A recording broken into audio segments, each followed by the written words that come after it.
Nerelisin? Makedonya. Teşekkür. Ben Gəncəli.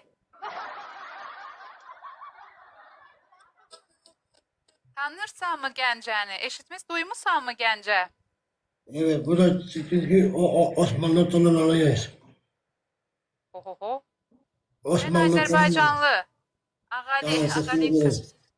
Bak bayraklarımızı tanıyor musun? Evet, yakın. Ben de bayraklar var. Ne güzel. Bravo. Azerbaycan bayrağı var mı sende? Hayır. Teessüf ederim. Ama bizde Evet. Türkiye. Ama bizde Evet, Türkiye bayrağı var. o varsa da fark etmiyor. O bayrağı ben severim. Hangi bayrağı seviyorsun? Türk bayrağını, Azerbaycan bayrağını, Oba, hepsini biz de seni sevdik oğlum. Biz de seni sevdik. Bizi seveni biz de severiz. Allah Evet, sen sağ korusun. olsun. Allah olsun. Ya, hoşum gel, gözüme girir benim.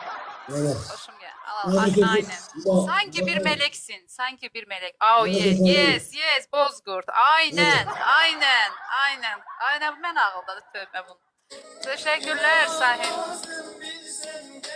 Haydi parayı. Ha. En sevdiğin Azeri şarkısı hangisi Sezen? Efendim?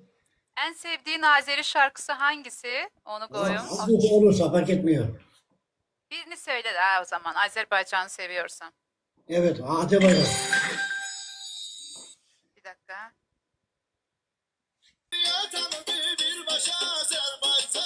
Yaşa Azerbaycan. Yazda Azerbaycan. Yaşasın Azerbaycan. Yes. Evet. Love it Sezen. Ağayıvam. Bravo.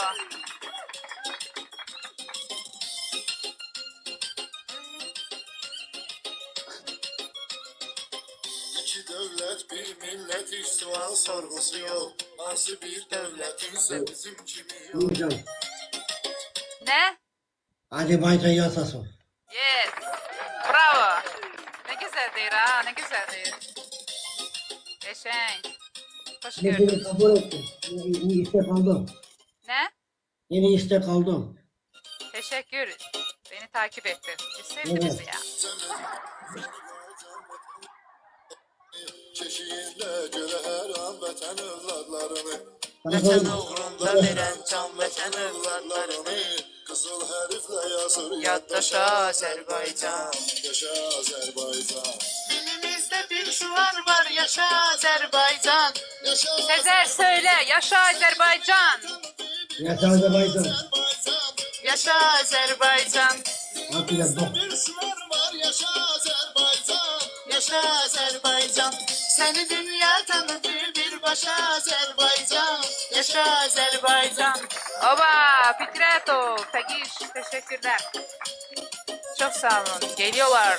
Vay canına. Amanın.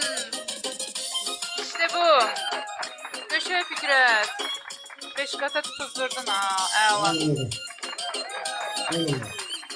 Son olarak Azerbaycan'ı çok seviyorum. Söyle ve senden vidalaşa. Tamam, Azerbaycan'ı çok seviyoruz. Eşk olsun. Eşk olsun Sezer'e. Tamam. Sağ ol, çok sağ ol. Helal olsun. Görüşürüz.